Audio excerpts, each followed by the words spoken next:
ॐ मङ्गलं भगवान् विष्णु मङ्गलं गरुडध्वज मङ्गलं पुण्डरीकाक्ष मङ्गलायतनो हरि सर्वमङ्गलमाङ्गल्ये शिवे सर्वार्थसाधिके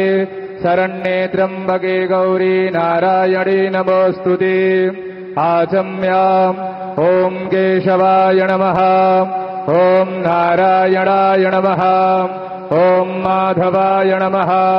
हस्तौ प्रक्षालनम् गोविन्दाय नमो नमः ॐ यपवित्रः पवित्रो वा सर्वावस्थाङ्गतोऽपि वा यः स्मरेत् पुण्डरीकाक्षं स वा याभ्यन्तरः सुधि ॐ पुण्डरीकाक्ष पुनादो पुण्डरीकाक्ष पुनादो पुनादु पुण्डरीकाक्षः स्वस्ति न इन्द्रो वृद्धस्रवाः स्वस्ति नः पूषा विश्ववेदाः स्वस्ति नस्तारक्षो अरिष्टानेमिः स्वस्ति नो बृहस्पतिर्दधातु द्यौः शान्तिरन्तरिक्षगो शान्तिः पृथिवी शान्तिरापः शान्तिरोगदयः शान्तिः वनस्पतयः शान्तिर्विश्वे देवाः शान्तिर्ब्रह्म शान्तिः सर्वज्ञो शान्तिः शान्तिरेव शान्तिः सामा शान्तिरेधिजतो यतः समीहसे ततो नो अभयं गुरु सन्नः गुरुप्रजाभ्यो भयं नः पशुभ्यः सुशान्तिर्भवतो श्रीमन्महागणाधिपतये नमः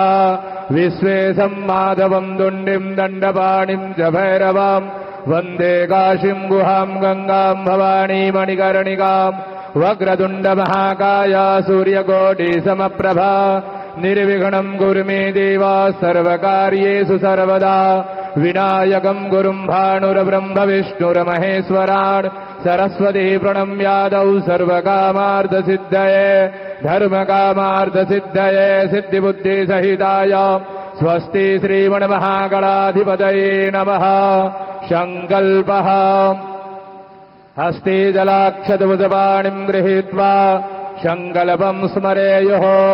ॐ तिथि विष्णुस्तथा वारं नक्षत्रं विष्णुरेव च योगस्याकरणं चैव सर्वं विष्णुमयं जगत् ॐ विष्णुरविष्णुरविष्णुः श्रीमद्भगवतो महापुरुषस्य विष्णुराज्ञाः प्रवर्तमानस्याद्य श्रीब्राह्मणोऽनिये द्वितीयप्रारथे श्रीश्वेतवाराहकल्पे वैवस्वतमन्वन्तरे अष्टाविंशतितमे युगे कलियुगे कलिप्रथमचरणे जम्बुद्वीपे भरतखण्डे भारतवर्षे आर्याव्रते कदेशान्तर्गते अविमुक्तवाराणसी क्षेत्रे आनन्दवने महाश्मशाने गौरीमुखे त्रिकण्टकविराजिते भागीरथ्याः उत्तरवाहिन्याः पश्चिमे दिग्भागे प्रभवादिषष्टि संवत्सराणां मध्ये पिङ्गलनामाब्दसंवत्सरे श्रीसूर्ये सौम्यायणीयाम्यगूलः ग्रीष्मऋतौ मासानां मासोत्तमे मासे महामाङ्गल्यप्रदमासे शुभे ज्येष्ठमासे शुक्ले पक्षे शुक्लपक्षीया अद्य द्वादश्यायां महापर्वणपुण्यतिथौ भौमवासराणवितायां शुभनक्षत्रे शुभयोगे शुभकरणे शुभचन्द्रे शुभसूर्ये शेषे सुग्रहेषु यथा यथा राशिस्थानस्थितेषु सत्सु एवं ग्रह गुणगणविशेषणविशिष्टायां वेलायां शुभपुण्यतिथौ गोत्रनामः समस्तदेशवासिनां प्रतिनिधिभूतोऽहम् आत्मनः श्रुतिस्मृतिपुराणोक्त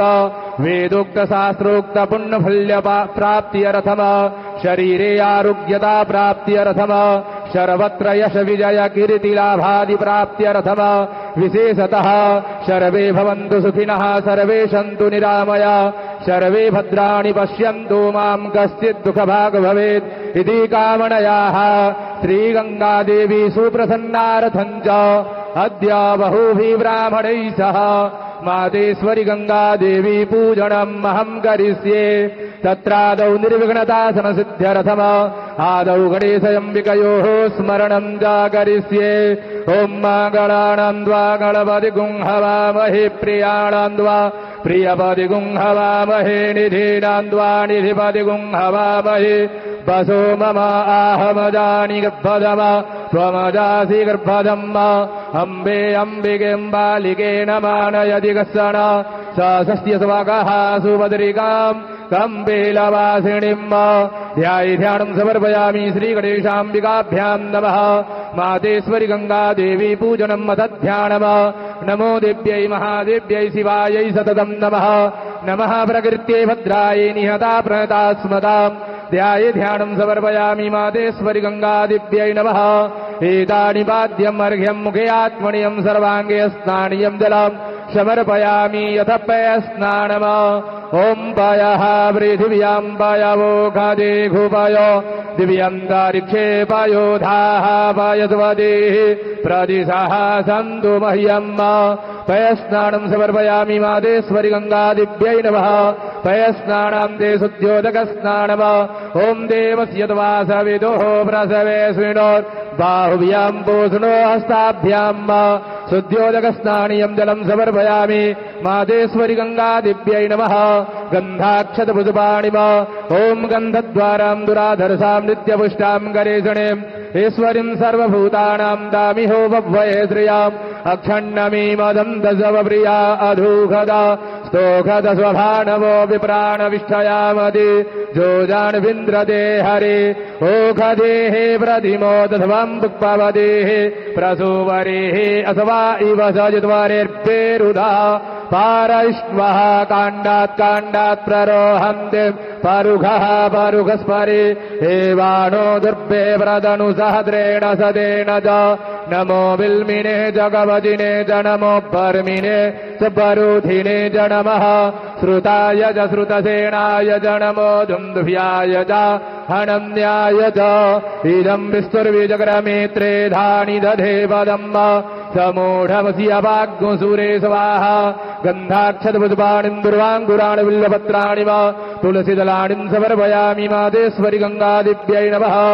ॐ अहिरिव भोगैः व्रजेति बाहुञ्जाय हेतिम् परिबाधमानः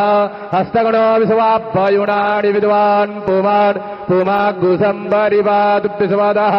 सिन्धोरिव प्राध्वणे सुधनासोपादप्रमीयः पदयन्ति जिह्वाः द्रितस्य धारा अरुकोणपाजी काष्ठाभिन्दण्डोर्मिभिः पिण्वमाणः सौभाग्यद्रव्याणिम् सिन्दूराभूषणम् समर्पयामि मातेश्वरि गङ्गादिव्यै नमः नैवेद्यमा ॐ नाभ्या आसीदन्तरिक्षगो शेष्णोर्द्यवुः समवर्तता पद्भ्याम् भो मृदिता श्रोत्रार्दधा लोकाम् अकल्पयम् न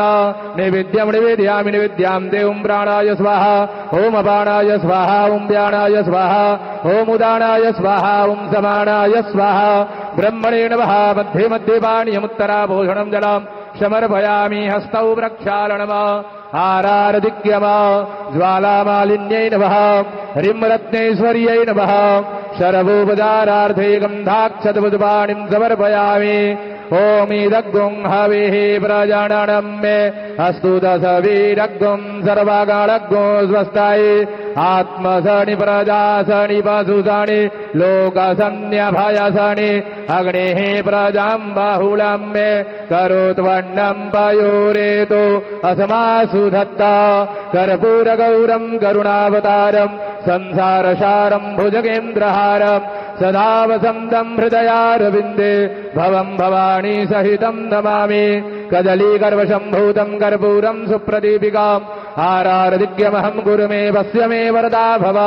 कर्पूरनिराञ्जनम् समर्पयामि जलेन शीतलीकरणम् पुष्पै देवताभिवन्दनम् आरोग्यार्थे आत्माभिवन्दनम् परमात्माभिवन्दनम् आरारदिग्रहणम् हस्तौ प्रक्षालनम् मन्त्रपुष्पाञ्जलिः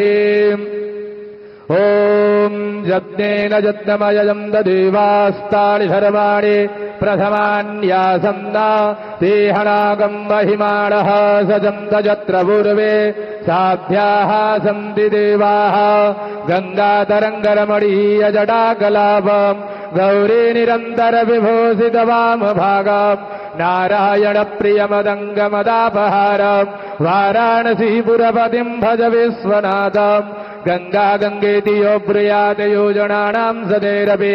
मुच्यते सर्वपापेभ्यो विष्णुलोकम् स गच्छति नाना सुगंधि पुष्पाणि यथा कालोद्भवानि च पुष्पाञ्जलिर्मया दत्तं गृहाण परमेश्वरी मन्त्रपुष्पाञ्जलिं समर्पयामि मातेश्वरि गङ्गादिव्यै नमः ॐ जे तीर्थानि प्रचरन्ति श्रीकास्तानि गङ्गिनः तेघाग्मुसहस्रयो जने वधन्वा नितन्मसि नमः सर्वितार्थाय जगदाधारहितवे साष्टाङ्गोऽयं प्रणम्यस्तु प्रयत्नेन मया कृता अन्यथा शरणं नास्ति त्वमेव शरणं मम तस्मात् कारुण्यभावेन रक्ष रक्ष परमेश्वरी हस्ते जलं गृहीत्वा अनेन कृतार्जनेन पूजनेन मातेश्वरि गंगा देवी पूजन प्रियतां नमः सत्याः सन्तु यजमानस्य कामाः बोलिए गंगा माता की जय नमः पार्वती पदये हर हर महादेव।